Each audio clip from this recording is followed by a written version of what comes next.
Ito yung mga bagay na dapat i-apply natin sa ating mga buhay. At ito yung sinasabi ng Biblia, very specific na binabalaan niya na huwag gawin ng mga bagay na ito. Ito yung ina-address ng Biblia, yung katamaran, laziness. Dahil ang katamaran, hindi lang niya ito basta hindi na po-provide yung pangangailangan niya. Meron pang mas malalim na dahilan ng Panginoon kung bakit ayaw niyang ipa-apply ang katamaran sa isang tao. 2 Timothy chapter 3 verse 10. Ngunit ikaw, Timoteo, alam mo lahat ang tinuturo mo. Ang aking pamumuhay, layunin, pananampalataya, pagtiyatsaga, pag-ibig at pagtitiis. Ina-address mismo ni Paul kay Timoteo na kung hindi ka magtatrabaho ay huwag kang kumain. Ang ibig sabihin nito, huwag tayong maging tamad. Lack of diligence. Kapag ka meron kang responsibilidad at tinatamad ka, ayaw mong gawin yon, nawawala po yung paggawa natin doon sa work natin, doon sa responsibilities natin.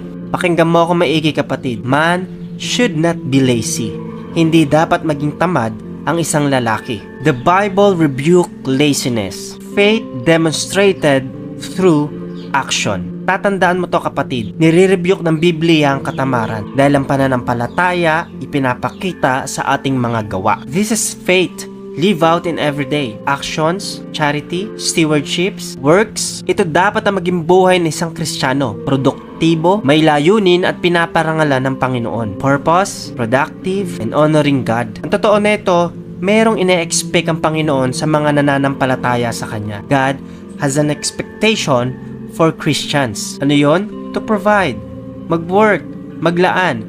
1 Timothy chapter 5 verse 8, ang sino mang hindi kumakalinga sa sariling kamag-anak, lalo na sa sariling pamilya, ay tumatalikod sa pananampalataya at masahol pa sa mga hindi mananampalataya. Ito yung sinasabi ng Biblia. Sa scriptures na binasa natin, kailangan nagpo-provide, nagtatrabaho para sa pamilya. Ito yung na-address ng 1 Timothy, yung mga widows. Dahil yung mga balod dito, hindi na talaga makapagtrabaho. Kasi yung asawa nila, yung inaasahan na magtrabaho, ngunit wala na silang asawa at namatayan na sila. Kaya wala na silang mapagkukuhanan ni makapag-provide na kanyang pangangailangan. Dahil kung ang widow ay walang anak, wala rin siyang apo, at walang tutulong sa kanya, at walang po-provide ng kanyang pangangailangan financially. Sa madaling sabi, yung mga balo na tinutukoy dito sa 1 Timothy ay walang support na makukuha dahil wala siyang pamilya, namatayan siya. Ang sinasabi mismo ni Paul dito, family first. Ang Kristiyano mismo ang inaasahan na magte-take care ng kanyang sariling pamilya. Siya mismo ang tutulong at siya mismo ang magmamahal sa kanyang sariling pamilya. Sa binasa natin sa 1 Timothy, ang tinutukoy dito mismo yung mga Kristiyano na sinasadyang hindi tulungan yung kanilang mga sariling pamilya. Intensyon nilang hindi tulungan yung mga Kristiyano na ayaw gampanan ng kanilang mga responsibilidad sa kanilang mga sariling pamilya. Pakinggan mo to kung ikaw ay lalaki. God calls men to look after their own responsibilities, honor their commitments, to have a sense of duties. Pakinggan mo naman to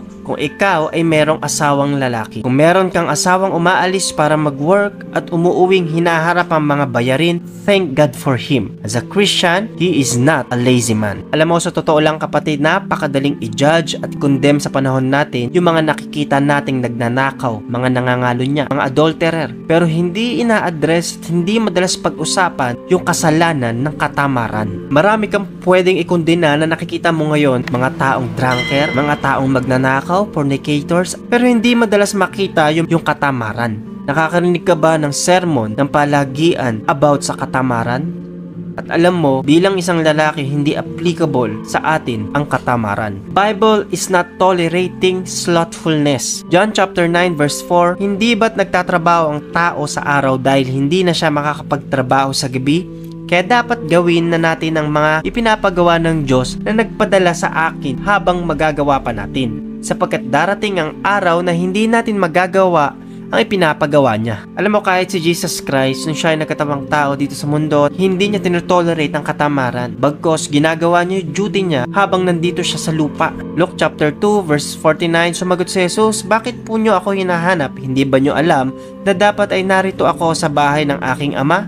Slothfulness is the opposite of hardworking. Ito ang meaning ng sloth. Yung meron kang mga bagay na dapat gawin at meron kang mga bagay na dapat trabahuin, ngunit hindi mo ginagawa at hindi mo tinatrabaho. Alam mo, ito ang kailangan natin. Hard work and dedication. If you feel like it, do it. If you don't feel like it, do it. Alam mo kapatid, yung hard work and dedication ay unti-unting namamatay sa society. It's becoming dying principle. Kasi ganito ang ginagawa na ng mga tao. Kukuha ng trabaho, pagkatapos magtrabaho, ay pwede na yan. Okay na yan. Hindi na ako magtatrabaho. Tama na. Sapat na yon. Alam nyo kapag ganito yung prinsipyo natin na okay na yan. Meron na akong nagawa. Tama na yung nagawa kong maliit. Tayo ay nasa espiritu at nasa essence ng slothfulness. God does not tolerate laziness. The lazier you become, the weaker you become. Ito yung pakinggan mong mabuti. Yung laziness is a cycle. Yung katamaran ay paulit-ulit para yung isang bangin na unti-unti kang nilalaglag at unti-unti kang hinuhulog. Alam nyo, baka isipin nyo, grabe naman, hindi pwede mamahinga. May mga tao talaga na grabe ang kanilang hard work, ang kanilang trabaho. At kailangan yon ng pahinga at tulog. Pero meron talagang mga taong tulog ng tulog.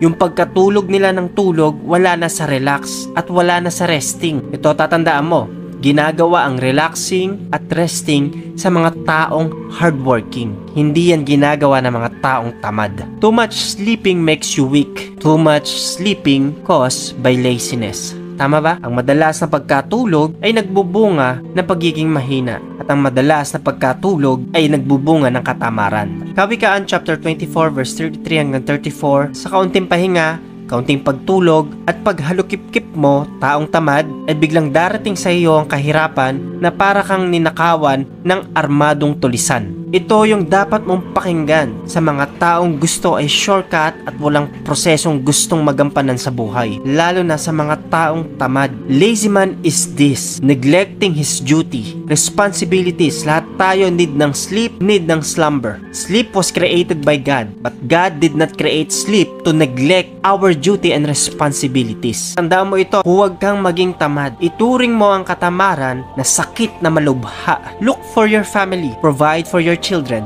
provide for your wife. Ang katamaran ay kasalanan. James chapter 4 verse 17. Kung alam ng isang tao ang mabuti na dapat niyang gawin pero hindi naman ginagawa, nagkakasala siya. This is not about judging and condemning you na nakakapakinig ng mensaheng ito. This is about not tolerating laziness. Hindi tinotolerate ng Biblia, ni Jesus, ni Apostle Paul ang katamaran. Dahil ang katamaran, nineneglect mo yung responsibilities mo. Nineneglect mo yung priorities mo sa pamilya mo at hindi mo pinoprovide yung pangangailangan na dapat i-provide mo. Laziness is wickedness. Laziness travels into different areas of your life. You can't be lazy in this area and hardworking in others. Laziness contaminate other area of your life. Tandaan mo po ito, God calls men to look after their responsibilities, honor their commitments, and to have a sense of duty.